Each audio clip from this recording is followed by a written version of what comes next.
नमस्कार, Haribhoomi news bulletin में आपका स्वागत है। आज 9 जून 2025 को ज्येष्ठ माह के कृष्ण पक्ष की त्रयोदशी तिथि है। राहु काल सुबह 7:17 से सुबह 8:59 तक रहेगा।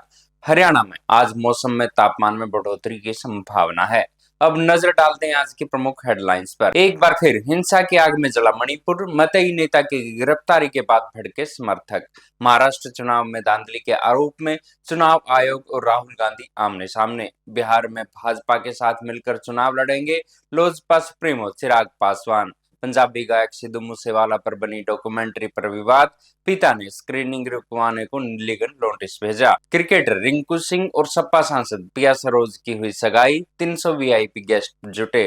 हिसार एयरपोर्ट पर आज शुरू होगी चंडीगढ़ के लिए फ्लाइट्स, सीएम दिखाएंगे हरी झंडी। मनाली जाने वाले टूरिस्ट चंडीगढ़ मनाली 4 लेन के निर्माण के चलते लंबे जाम में फंसे।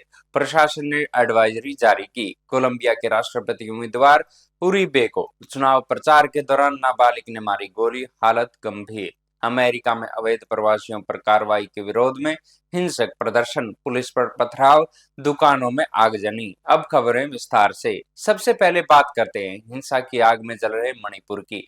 मणिपुर के मतई संगठन अरमबाई डेंगोल के नेता करण सिंह को सीबीआई ने गिरफ्तार कर लिया है। करण पर 2023 में हिंसा भड़काने का आरोप है। गिरफ्तारी की खबर फैलने के बाद शनिवार देर रात मणिपुर में हिंसा भड़क गई। राजधानी इम्फाल के कई इलाकों में प्रदर्शनकारियों ने गाड़ी में आग लगा दी, सड़कों पर टायर व पुराने फर्नीचर जलाए और सुरक्षा बलों पर पथराव भी किया। प्रदर्शनकारियों ने पेट्रोल डालकर खुद को जलाने की कोशिश भी की। इसके चलते सरकार ने 7 जून की रात 11:45 से 5 दिनों के लिए 5 जिलों में इंटरनेट और मोबाइल डेटा सर्विस को सस्पेंड कर दिया है। इनमें इम्फाल पश्चिम, इम्फाल पूर्व, थोम्बल, काकचिंग और विष्णुपुर शामिल है। इम्फाल ईस्ट और विष्णुपुर में कर्फ्यू भी लगाया गया है। बता दें कि 3 मई 2023 को कुकी मतई समुदाय के बीच संघर्ष शुरू हुआ था, जो आज भी जारी है। इन 2 सालों में 300 से ज्यादा लोगों की मौत हुई है, 1500 से ज्यादा लोग घायल हुए हैं, 70,000 से ज्यादा लोग विस्थापित हैं और 6,000 से ज्यादा एफआईआर दर्ज की गई हैं। हिंसा के चलते मणिपुर में 13 फरवरी से राष्ट्रपति शासन है, लेकिन मौजूदा विधानसभा भंग नहीं हुई, सिर्फ निलंबित है। हालांकि 30 अप्रैल को 21 विधायकों ने प्रधानमंत्री नरेंद्र मोदी और केंद्रीय गृह मंत्री अमित शाह को पत्र भेजकर राज्य में तत्काल लोकप्रिय सरकार बनाने की मांग की थी। पत्र पर भाजपा के 14 विधायकों के साइन किए गए हैं।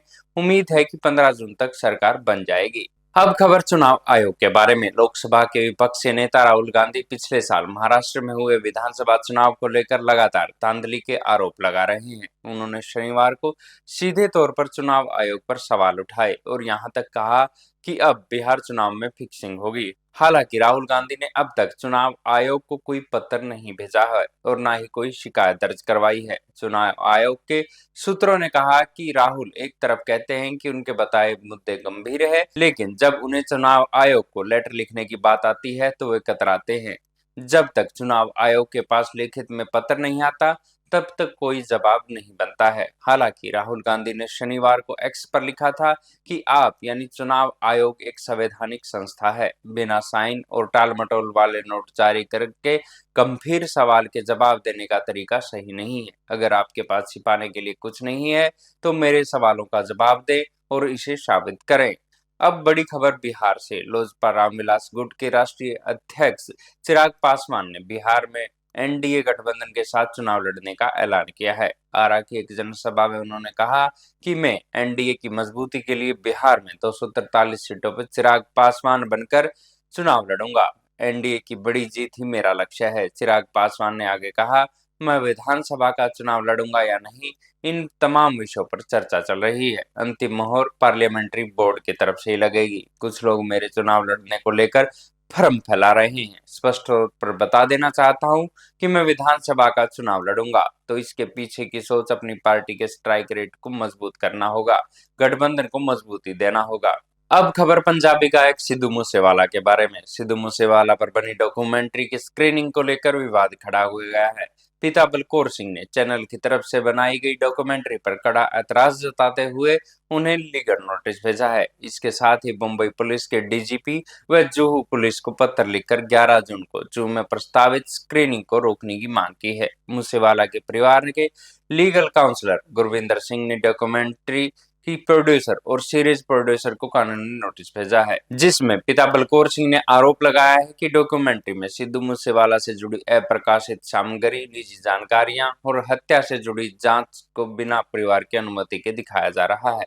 उन्होंने इसे न केवल अवैध बल्कि मानसिक रूप से पीड़ादायक और भारतीय कानूनों का उल्लंघन बताया है। बलकौर सिंह ने अपने पत्र में कहा कि ये डॉक्यूमेंट्री मेरे बेटे की आवाज, छवि और कहानी का गैरकानूनी उपयोग करती है, जिससे न केवल परिवार को आघात पहुंचेगा बल्कि इससे सार्वजनिक अशांति और न्यायिक जांच में बाधा भी आ सकती है। एडवोकेट गुरविंदर सिंह संधू के द्वारा ईशलिन कौर और अंकुर जैन को भेजे लीगल नोटिस में कहा गया है कि डॉक्यूमेंट्री की स्क्रीनिंग और प्रचार तत्काल प्रभाव से रोका जाए, सिद्धू मूसेवाला के नाम, तस्वीर और आवाज और कहानी का उपयोग बंद किया जाए और 24 घंटे के भीतर सार्वजनिक माफीनामा जारी किया जाए। बता दें कि सरेआम गोलियां मारकर सिद्धू मूसेवाला की हत्या की गई थी। अब खबर क्रिकेट की और राजनीतिक जगत के गठजोड़ की। भारतीय क्रिकेटर रिंकू सिंह और सपा सांसद प्रिया सरोज की रिंग सेरेमनी लखनऊ के एक होटल में संपन्न हुई। स्टेज पर रिंकू ने प्रिया को रिंग पहनाई तो वो भावुक होकर रो पड़ी। तब रिंकू ने उन्हें संभाला।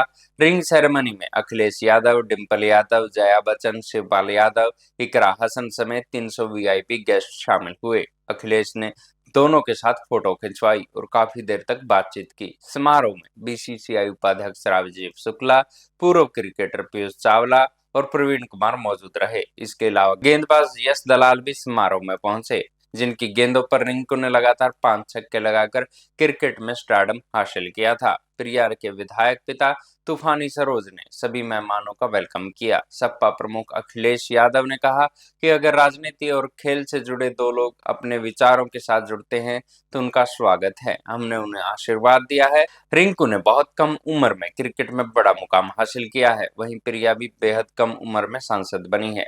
प्रिया सरोज और रिंकू सिंह की शादी 18 नवंबर 2025 को वाराणसी के ताज होटल में होगी। आयोजन पारंपरिक और शाही अंदाज में किया जाएगा। रिंकू और प्रिया पहली बार 2 साल पहले क्रिकेटर की शादी में दिल्ली में मिले थे। अब मनाली जाने वाले टूरिस्ट के लिए अहम खबर। चंडीगढ़ मनाली 4 लेन के निर्माण कार्य के कारण बंदरबनी टनल नंबर 7 के पास लंबा ट्रैफिक जाम लग रहा है। मार्ग पर 5 घंटे के लिए यातायात रोका जा रहा है, जिससे कुल्लू मनाली और लाहौल स्पीति जा रहे पर्यटक और स्थानीय लोगों को भारी परेशानी का सामना करना पड़ रहा है। डीसी मंडी अपूर्व देवगन ने चंडीगढ़ मनाली 4 लेन से आने वाले टूरिस्ट और स्थानीय लोगों को ऑप्शनल मार्ग अपनाने की सलाह दी है। उन्होंने बताया कि 4 मील के पास 4 लेन को 10 जून तक रोजाना 2 बार बंद रखा जाएगा। डीसी ने बताया कि मलबा हटाने के लिए ये 4 लेन रात 12:30 से 2:30 बजे तक और पहाड़ी काटने के लिए सुबह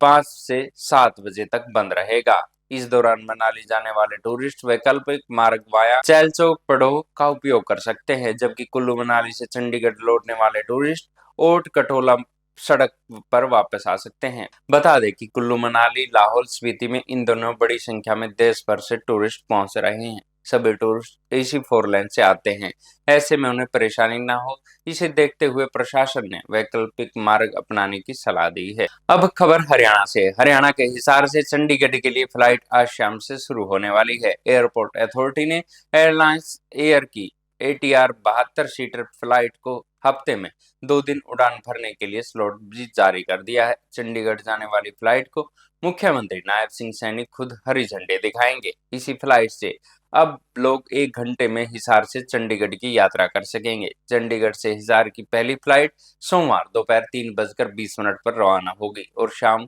4:30 पर हिसार पहुंचेगी। वहीं वापसी की फ्लाइट हिसार से शाम 4:55 पर उड़ान भरेगी और शाम 5:55 पर चंडीगढ़ पहुंचेगी। चंडीगढ़ से हिसार की उड़ान में करीब 1 घंटा 10 मिनट और हिसार से चंडीगढ़ उड़ान में लगभग 1 घंटा रहेगी। अलायंस एयर इस मार्ग पर फ्लेक्सी किराया मॉडल के तहत बुकिंग कर रही है, जिसमें किराया 1449 रुपए से लेकर 1704 रुपए के बीच तय किया गया है।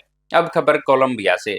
साउथ अमेरिकी देश कोलंबिया में राष्ट्रपति उम्मीदवार मैनुएल उरेबे के चुनाव प्रचार के दौरान गोली मार दी गई। अस्पताल में उनका इलाज चल रहा है, लेकिन हालत नाजुक बनी हुई है।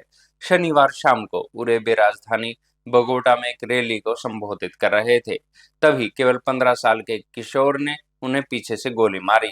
बताया जा रहा है कि एक गोली उनके सिर में लगी है, जिस वजह से उनकी हालत चिंताजनक बनी हुई है। कोलंबिया में 2026 में राष्ट्रपति चुनाव होने हैं, जिसमें मैनुएल उरेबे राष्ट्रपति पद के लिए प्रमुख उम्मीदवार माने जा रहे हैं। 39 वर्षीय उरेबे विपक्षी सेंट्रो डेमोक्रेटिको कंजर्वेटिव पार्टी के सदस्य हैं।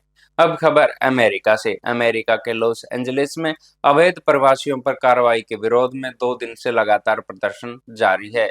ये प्रदर्शन हिंसक हो गया है। प्रदर्शनकारियों ने रविवार सुबह पुलिस पर पत्थर और पटाखे चलाए। इसके अलावा प्रदर्शनकारियों ने सुरक्षा बलों और immigration and custom enforcement ICE पर आंसू गैस और पेट्रोल बम दागे। कई सरकारी इमारतों और गाड़ियों पर स्प्रे पेंट से नारे लिखे। एक स्ट्रिप मॉल में आग लगा दी और कई दुकानों में तोड़फोड़ की। प्रदर्शनकारियों ने मैक्सिको का झंडा लेकर आईसीई लॉस एंजलिस से बाहर जाओ जैसे नारे भी लगाए। राष्ट्रपति डोनाल्ड ट्रंप ने हालात को काबू करने के लिए 2000 नेशनल गार्ड को भेजा है। प्रदर्शनकारी ट्रंप की डिपोर्टेशन पॉलिसी का विरोध कर रहे हैं। इसके तहत हर रोज अवैध प्रवासियों को पकड़कर बाहर निकाला जा रहा है। ऐसी ही खबरों से जुड़े रहने के लिए देखते रहिए हरिभूमि टीवी। और अगर खबरों को विस्तार से जानना है तो हरिभूमि अखबार पढ़े या हरिभूमि की वेबसाइट पर जाएं।